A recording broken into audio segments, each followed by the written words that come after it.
Turmoil in the life of Long Island medium Theresa Caputo. Renowned television personality Theresa Caputo, known for Long Island medium, is presently experiencing a challenging period. She is distraught by the loss of her property. She lost a legal struggle with her ex-husband, Larry Caputo, regarding a land issue, resulting in Larry acquiring ownership of the property. Overwhelmed by this shock, Teresa has resolved to depart from the United States and go to another nation. Nevertheless, she has not disclosed her precise destination. Her family and close acquaintances are significantly concerned and apprehensive regarding her abrupt decision. Teresa's supporters are conveying profound compassion for the esteemed medium's circumstances and extending their best wishes.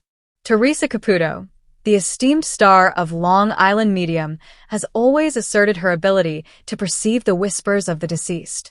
In the solitude of her Long Island residence, all she could see was the reverberation of sorrow. The residence that had stood proudly for years, where she formerly nurtured her children, consulted clients globally, and even produced episodes of her successful television program, was no longer in her possession. A contentious court dispute with her former spouse, Larry Caputo, concluded in failure. The property to which she had devoted herself was now legally his.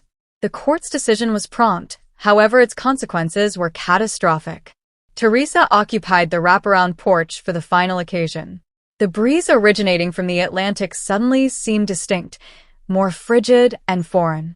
The atmosphere of the place had transformed, and even the spirits she typically sensed nearby had become silent, as if grieving alongside her. The headlines were unrelenting. Long Island medium loses property to ex-spouse in legal dispute. Theresa Caputo bids farewell to her cherished residence. However, the tabloids failed to convey the profundity of the injury. This was more than only a residence. It was the place where she rediscovered her ability to live post-divorce, where she derived strength following loss, and where other bereaved families sought solace via her distinctive talent. Her daughter Victoria had hurried there on the day the verdict was declared.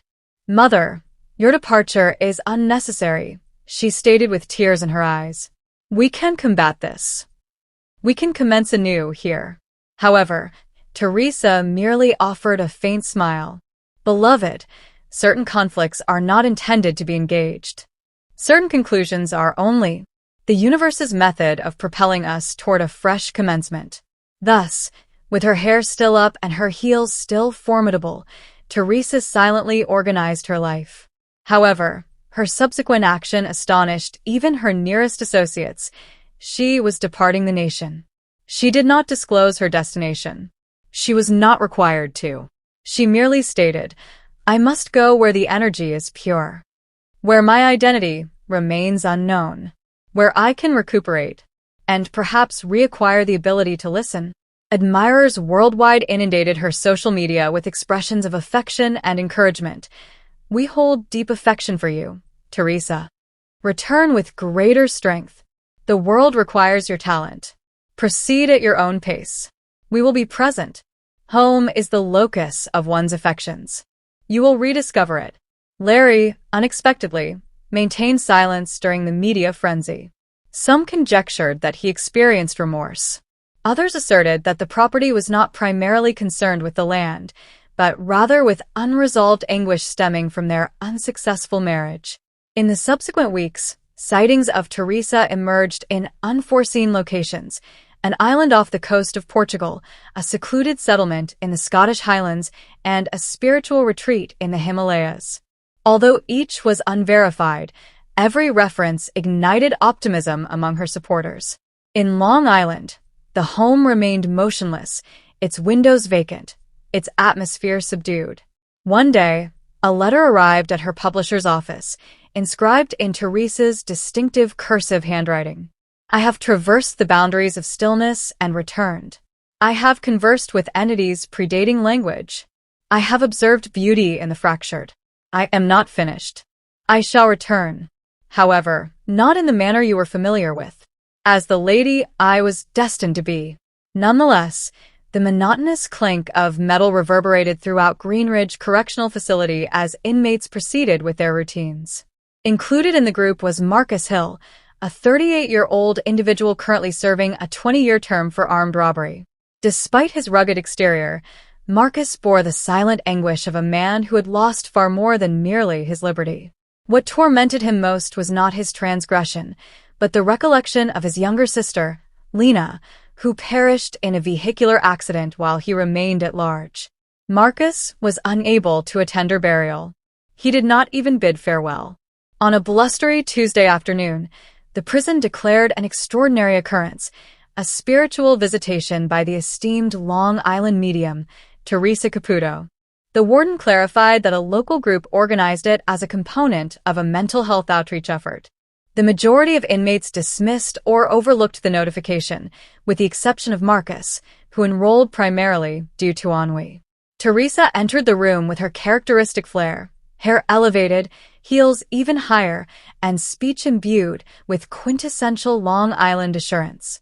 She welcomed the inmates with a cordial grin, although her demeanor altered almost instantaneously. "Oh dear," she remarked, her gaze traversing the room as she massaged her hands. "I am detecting a significant presence here." The chamber fell silent. "I perceive a youthful female presence. She died unexpectedly in a vehicular accident. She asserts that she did not experience suffering. She continually reiterates the word Marcus." Marcus became immobile. Air appeared to escape from his lungs. "She asserts that you hold yourself accountable," Teresa added, her tone becoming gentler. "However, she wishes to convey, she does not," she stated. "Inform him that I was proud of him even at that time. I have never ceased to love him." Marcus's eyes brimmed with tears. For an instant, the prison walls, the burden of his sentence, and the disgrace of his decisions all vanished. Only he and Lena remained. "She claims you previously sang to her," Teresa interjected abruptly. "Does Lean on Me hold any significance?" Marcus obscured his visage with both hands. "That was her preferred choice. I sung it to her nightly before bedtime during our childhood." The room became utterly silent as the other convicts observed a man's soul shatter after years of repression. Teresa approached, her voice barely above a whisper. "She wishes to convey her presence alongside you. She appears in your dreams. The warmth in your chest as you contemplate her is genuine. That is her." Marcus nodded slowly, tears cascading down his cheeks. "I have experienced it," he murmured. "I believed I was losing my sanity." "You are not," Teresa remarked with a gentle smile. "She is your tranquility. She is your source of strength." By the conclusion of the session, Marcus was not the sole individual affected. Even the most stoic men in the room had softened, some dabbing away tears, others silently absorbed in memories of their departed. Later that evening, Marcus reclined in his bunk, grasping a diminutive drawing of Lena that he had rendered years prior. After more than 10 years, he experienced a sense of companionship. The bars remained, although an inward transformation had occurred within him. He was unaware of what the future entailed. However, he now harbored an internal voice, not of remorse, but of elegance. Each night before slumber, he gently hummed "Lean on Me," aware that she was attuned to his melody. Nonetheless, 6 months had elapsed since the fire.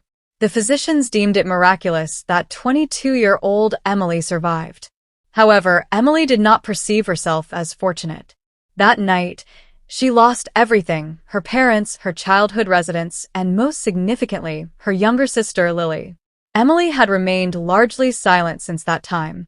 Grief weighed heavily upon her, akin to an immovable brick. Daily, she would peruse vintage family photographs, her fingers quivering as she lingered on the final image of Lily, her gap-toothed smile illuminated beneath the Christmas tree. It was guilt, rather than grief, that genuinely tormented her. She had escaped. Lily had not. On a dreary afternoon, Emily's aunt thrust a business card into her palm. It was pink, glittering, and somewhat frayed at the corners. "Theresa Caputo, the Long Island medium. She may assist," her aunt murmured. Emily ridiculed the notion of a medium. However, during a restless night, compelled by desperation and yearning, she made a call. Theresa Caputo's residence was inviting, adorned with candles and resonating with laughter. Her blonde hair was as elevated as ever, and her personality even more expansive. "You are burdened with something substantial, dear," Teresa remarked as soon as Emily took a seat. Emily acquiesced, rendered speechless. Teresa shut her eyes and positioned her hands over her heart. A youthful vitality permeates this place. Frivolous. Numerous instances of laughter. She claims to have worn mismatched socks. Emily inhaled sharply. Lily. She consistently engaged in that behavior to elicit laughter from me. She asserts that she is fine. She asserts that you must cease attributing blame to yourself. Emily shook her head, tears cascading down her cheeks. I ought to have returned for her. I ought to have. Teresa opened her eyes, resolute yet tender. Darling, Lily is exhibiting fire. Indeed, but she is unafraid. She asserts that you made an attempt. She asserts that you were the reason for her not being solitary. You serenaded her despite your inability to access her presence. She asserts that it held greater significance than anything else. Emily concealed her visage within her palms.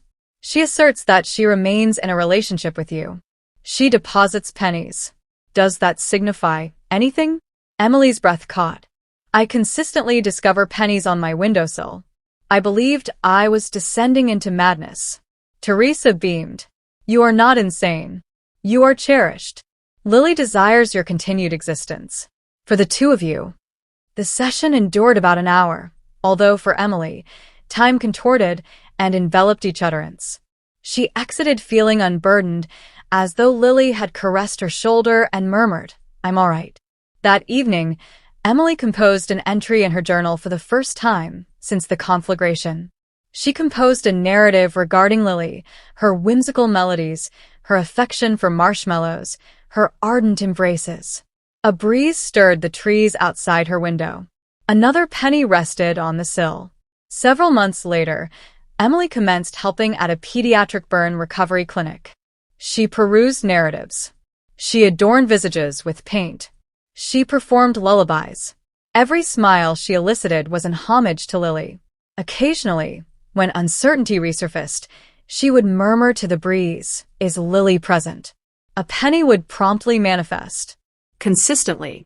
Nevertheless, the afternoon in Huntington, New York, was characterized by a brisk autumn breeze. Leaves fluttered around the walkways, while within a snug community center, a cohort of 20 unfamiliar individuals convened in a circle. They had all gathered for a singular purpose, to communicate with deceased loved ones via Theresa Caputo, the Long Island medium. Teresa, with her distinctive high blonde hair and shimmering nails, entered the room exuding warmth and vitality. Her presence was simultaneously stabilizing and invigorating. Upon greeting the attendees and elucidating the procedure, she momentarily closed her eyes, her palms raised delicately toward the ceiling. I am already sensing a potent masculine energy in this vicinity, she remarked, slightly furrowing her brows. He is humorous, genuinely charismatic. He is presenting a ring to me. This is atypical. She abruptly directed her attention to a woman seated peacefully in the rear row. Her name tag displayed the name Emily. Emily, in her early 40s, with gentle eyes and was attired modestly in a navy cardigan. She was astonished when Teresa neared. Emily, dear, are you acquainted with a man named Jake? Emily's lips quivered. Jake was my betrothed. He succumbed 2 years ago in an automobile accident. Teresa acquiesced with a deliberate nod. He has arrived. He is remarkably tenacious. He has been attempting to communicate since my arrival. He states, inform her that I still wish to pose the question. The chamber became silent. All individuals inclined forward. Teresa inhaled deeply. He is kneeling. He is grasping a ring. He stated, I intended to do this at the lake, but circumstances dictated otherwise. I refuse to allow death to impede my progress. Do you still intend to marry me? Will you allow my affection to guide you? Gasping reverberated across the room. Emily collapsed in tears, her hands covering her mouth as if attempting to contain her emotions before they overflowed. Others grieved as well, strangers connected by a profound moment. Teresa delicately placed her hand on Emily's shoulder. He is presenting me with a vision of you strolling along a beach, clutching a bouquet of sunflowers. He desires for you to experience the wedding of your dreams. He will be present, merely not as anticipated. Emily acquiesced while weeping. Affirmative. Indeed, I maintain my affirmation. The room erupted in cheers, with several individuals rising to their feet. It was not merely a message, it was a proposal from the opposing side, one that transcended existence and mortality, affecting all present with the profound, irrefutable essence of love's persistence. Following the session, Emily lingered, grasping a diminutive locket that had formerly belonged to Jake. Teresa approached silently and murmured, "That was genuine, dear. He remains with you. Love is eternal. It merely transforms its state." That evening, Emily ignited a candle under her window. Somewhere, she was convinced, Jake smiled. All who observed the moment love transcended the veil experienced it on an incredible fall afternoon with Theresa Caputo. Nonetheless, Victoria Caputo consistently resided in the shadow of her mother's formidable persona. Being the daughter of Theresa Caputo, the Long Island medium known for her ability to communicate with the deceased and her penchant for high heels, was not particularly simple. Particularly when your mother was unable to refrain from conveying messages from the afterlife during brunch.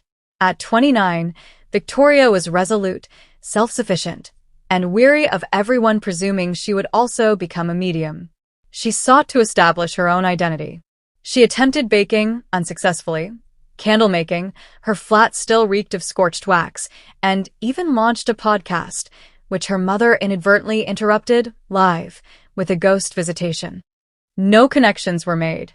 One weekend, following a notably taxing week of familial conflict and spiritual exhaustion, Victoria discovered herself perusing Instagram. At that moment, she observed a video of a woman elegantly revolving around a pole, powerful, graceful, liberated.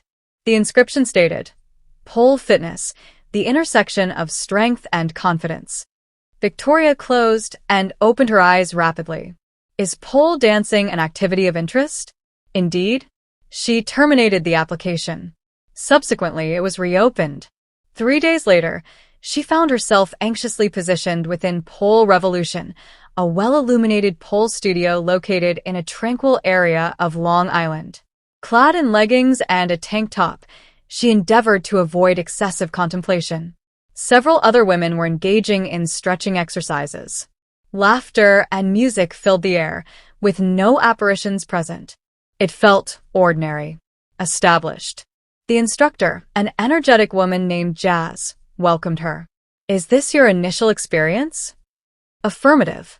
"I merely wish to experiment with something novel," Victoria responded, tucking her blonde hair behind her ear. Midway through the lesson, Victoria was smiling, perspiring, and grappling to maintain her position in a fireman's spin. Yet she adored it. There was a profound significance in depending on her own strength and equilibrium. Absence of spirits, voices, and expectations. Only gravity, muscle, and resolve. The following morning, when Victoria was tending to her hurting thighs and perusing her camera roll, she contemplated informing her mother. Theresa Caputo was not particularly recognized for her understated responses. Indeed, at her entrance into the kitchen, her mother pivoted suddenly. "I experienced an unusual dream last night," Teresa announced, grasping a mug inscribed with "Coffee first, spirits later." "Oh dear," Victoria exhaled. "I observed a pole. I perceived music. You were twirling as if you were in a Beyoncé music video." Victoria closed and opened her eyes rapidly. "Mother, do not even consider. Have you covertly become a stripper?" Teresa inquired, her eyes bright. Victoria erupted with laughter. "Negative, mother. It is pole fitness. It constitutes a physical exercise. It is empowering." Teresa narrowed her eyes. "Empowering, is it? Thus, the spirits did not inform me that you were performing for apparitions?" "Mother." To Victoria's astonishment, Teresa refrained from making judgments. Instead, She grinned while sipping her coffee. You have consistently demonstrated strength. I am simply pleased that you discovered something that evokes that feeling in you.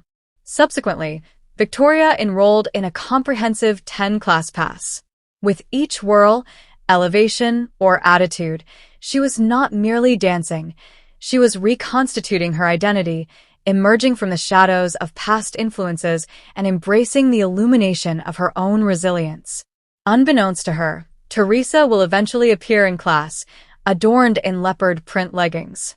Nevertheless, the ocean breeze traversed the coastal village of Oyster Bay, caressing the long grass and conveying secrets discernible only to a medium. Theresa Caputo, the renowned Long Island medium, stood quietly at the boardwalk's edge, her distinctive blonde hair illuminated by the setting sun.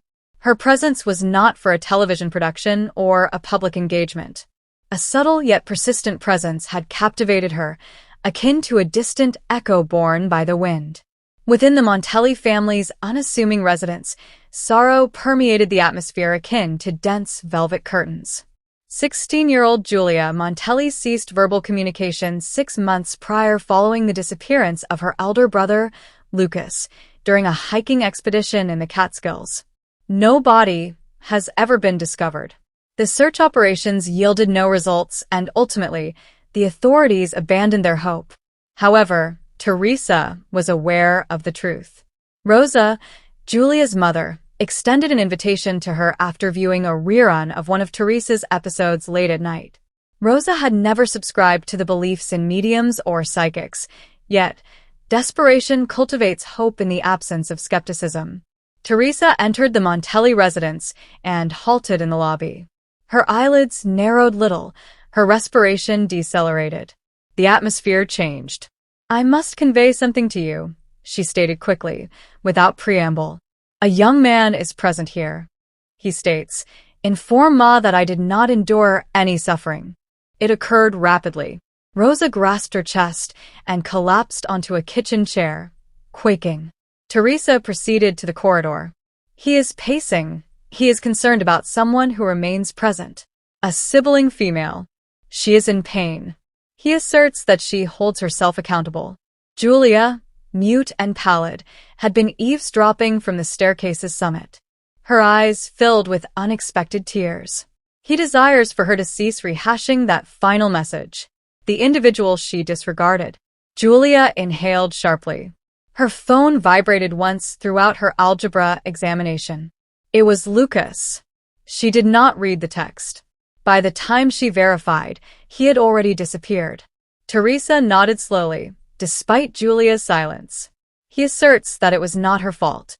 He deviated from the path. He made an imprudent decision. He possesses that. He does not wish for her to bear it. The residents became silent. The kitchen clock ticked audibly in the background. He is presenting a charm bracelet to me, Teresa remarked, placing a palm on her chest. Accompanied by a small silver guitar? Rosa's hand swiftly covered her mouth. She rose and unlocked a drawer, retrieving Julia's unpresented birthday gift. The concept originated with Lucas, a bracelet adorned with charms representing all of his sister's favorite items. The guitar was intended for the music they previously performed together. He instructs to present it to her. He states, inform Jules that I will attend every performance. I will hear every note she plays. Julia descended the staircase, her legs unsteady. After a 6-month hiatus, she articulated her thoughts. I perceive him, she said. I perceive him. Rosa wept as she embraced her daughter. Teresa withdrew, allowing the event to transpire. Subsequently, as she emerged into the night, Teresa murmured to the wind, You are at peace now, Lucas. The breeze changed direction, bringing a warmth that was before absent. Resolution was achieved, not via evidence or reasoning, but through affection and belief. For the Montelli family, it sufficed. Greetings, esteemed viewers. Welcome to my channel. I am Mina, and I hope your day is going splendidly. If you like the video, please remember to subscribe to the channel.